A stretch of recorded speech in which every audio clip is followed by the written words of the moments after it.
यह खुलासा होने के बाद कि प्रवर्तन निदेशालय ने बिटकॉइन धोखाधड़ी मामले में उनकी कितनी बड़ी संपत्ति है जो जब्त कर ली है। शिल्पा शेट्टी और राज कुंद्रा ने गुप्त पोस्ट साझा की है, जबकि राज और शिल्पा शेट्टी के वकील ने उनकी ओर से एक बयान जारी किया है। राज ने अपनी इंस्टाग्राम स्टोरीज पर एक गुप्त पोस्ट साझा की है। बिजनेसमैन ने शेयर किया कि दहाड़ की तस्वीर शेयर की है और अपमानित महसूस करने के बावजूद शांत रहने की बात कही है। राज कुंद्रा की पोस्ट में लिखा गया, जब आप अपमानित महसूस करें तो शांत रहना सीखना चाहिए और अलग रहकर विकास करना चाहिए। दूसरी ओर शिल्पा शेट्टी ने साईं बाबा की एक तस्वीर साझा की है, इसमें हैशटैग लिखा है समर्पण, इसके साथ लिखा है ओम साई राम। नीचे उनके पोस्ट में देखा जा सकता है अपने वकील द्वारा जारी बयान। शिल्पा और राज ने तर्क दिया है कि इसके साथ कई सारे संबंधित जो अधिकारी हैं वो इसका सहयोग कर रहे हैं और तैयार हैं।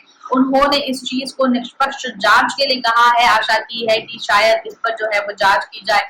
उन्होंने भारतीय न्यायपालिका प्रणाली से भरोसा किया है, ये कहा है कि हम कानून की उचित प्रतिक्रिया और प्रक्रिया का पालन करेंगे और अपने ग्राहकों के लिए स्वतंत्रता रखेंगे। उनकी संपत्ति की रक्षा के लिए धन संशोधन और फिर नियम भी रखेंगे। उनका यह मानना है कि प्रथम दृष्टता के तौर पर मेरे ग्राहक श्री राज कुंद्रा और श्रीमती शिल्पा शेट्टी कुंद्रा के खिलाफ प्रथम दृष्टता को कोई मामला नहीं बनता और इस पर ध्यान दिया जाए। देखना ये होगा कि क्या इस बड़े मामले की जो है वो एकदम जांच होती है और क्या कुछ सामने आता है। आप देखना होगा कि क्या इस बारे में और कोई डिटेल्स पता चलती है। आप बने रहिए हमारे साथ। बॉलीवुड में कुछ कलाकारों ने खुद को बड़े पर्दे पर काफी सफल बताया है, जबकि कुछ कलाकार ऐसे हैं जो फिल्मों में एक बड़ा नाम कमाने के साथ अपनी दुनिया में बेहतर बन गए हैं। आपको बता दें एक ऐसे कलाकार जिन्होंने एक्सीडेंटल एक्टर बनने के साथ साथ बड़ा नाम कमाया।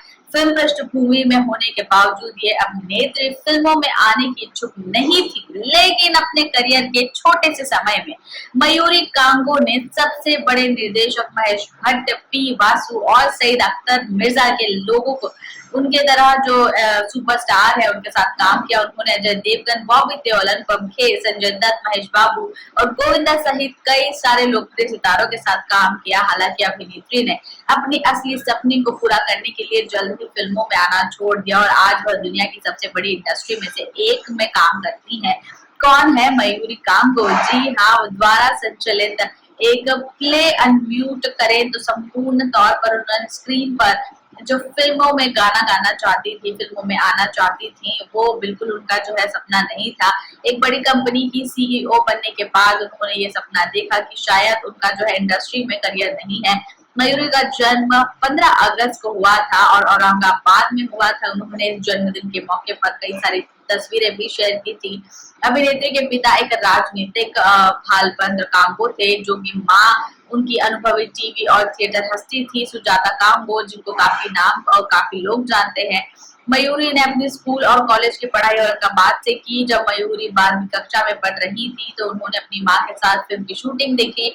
मुंबई चली गई। सेट पर सईद अख्तर मिर्जा की नजर मयूरी पर पड़ी और उन्होंने व्यक्तिगत तौर पर उनको कहा कि उनकी जो फिल्म थी नसीम के लिए उनको ऑफर दे दिया और मयूरी ने ऑफर स्वीकार कर लिया। हालांकि नसीम सफल नहीं रही, जिसके बाद उनके प्रदर्शन ने महेश भट्ट को काफी प्रभावित किया। उन्होंने फिल्म में पापा कहते हैं मैं उनको जो है रोल दिया, जो कि उनसे संपर्क करने के बाद इस पे भी उन्होंने हामी भरी।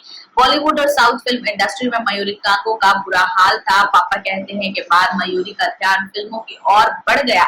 उन्होंने बेताबी और होगी प्यार की जीत, बादल जैसे फिल्मों में काम किया। फिल्में बंद हो गई, जिसके बाद कथित तौर पर मयूरी को निर्माताओं के लिए है बदकिस्मत कहा गया। जब मयूरी को बॉलीवुड में सफलता नहीं मिली, उन्होंने दक्षिण में अपनी किस्मत आजमाई। महेश बाबू की वापसी में अभिनय किया।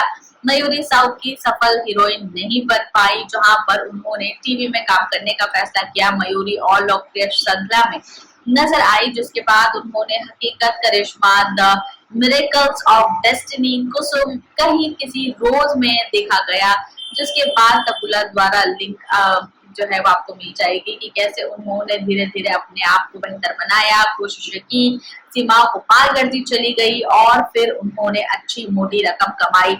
लेकिन फिर फाइनली उन्होंने डिसाइड किया कि शायद अब फिल्म में वो जगह नहीं है जहां पर वे अपने करियर को बेहतर बनाना चाहती हैं। धीरे से फिल्मों से अपनी लाइन को कट कर दिया। जिसके बाद एक बड़ी कंपनी में बिजनेस वुमेन बनकर जो है सीईओ बन गई। आदित्य ढिल्लों से शादी कर ली, अमेरिका चली गई। न्यूयॉर्क में बसने के बाद मयूरी ने अपने सपने को पूरा किया।